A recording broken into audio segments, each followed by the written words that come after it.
Les angles d'un triangle rectangle, c'est ce sur quoi nous allons travailler dans cette vidéo que vous retrouverez sur le site monclasseurdemaths.fr. Et comme d'habitude, si cette vidéo vous est utile, pensez à lui donner un like, à laisser un petit commentaire et à vous abonner à la chaîne. Ça aide au référencement de la vidéo et de la chaîne.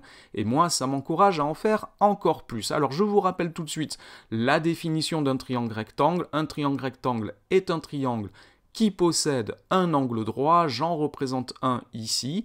Surtout, n'oubliez pas le codage de l'angle droit quand vous représentez un triangle rectangle. Et je vais ici repérer en bleu et en vert les deux autres angles du triangle. Je vais donner des noms à ces trois sommets. Et je peux dire donc que le triangle ABC est rectangle en C. Il faut préciser quel est le sommet de l'angle droit. Ici, c'est C. On dit que le triangle est rectangle en C. Alors nous savons que la somme des mesures des angles d'un triangle est de 180 degrés et ça nous donne donc que si je considère juste les deux angles, l'angle de sommet A et l'angle de sommet B que j'ai noté en bleu et en vert, si je calcule leur somme, c'est 180 moins la mesure de l'angle droit, c'est-à-dire 90 degrés. Et 180 moins 90 degrés, cela fait 90 degrés. Donc ça veut dire que la somme des mesures des deux angles de sommet A et de sommet B vaut 90 degrés.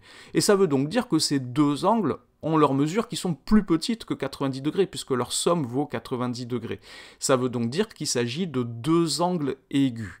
Et en effet, les deux angles d'un triangle rectangle qui ne sont pas les angles droits sont des angles aigus, et la somme de leurs mesures est de 90 degrés. Donc ça, c'est quelque chose qui est important à savoir. Ça me permet de calculer très rapidement la mesure d'un des deux angles, donc l'angle de sommet A ou l'angle de sommet B sur mon triangle, si je connais l'autre. Je sais que leur somme fait 90 degrés.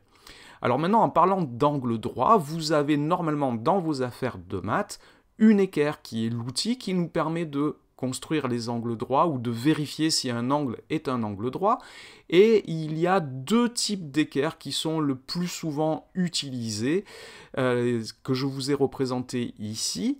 Sur le premier modèle, nous avons deux angles aigus qui mesurent 30 degrés et 60 degrés. C'est quelque chose que vous allez retrouver sur toutes les équerres qui ont cette forme-là.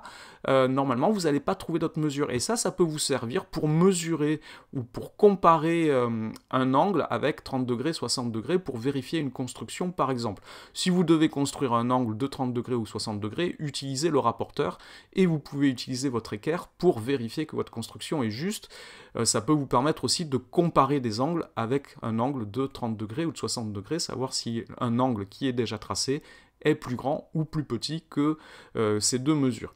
Et sur le deuxième modèle d'équerre, les deux angles mesurent 45 degrés. Nous avons ici un triangle rectangle isocèle. Les deux angles de ce triangle rectangle, ici les deux angles aigus, ont la même mesure, 45 degrés. Là encore, ça peut vous servir soit pour vérifier une construction, soit pour comparer des angles avec un angle qui est avec le 45 degrés, pardon.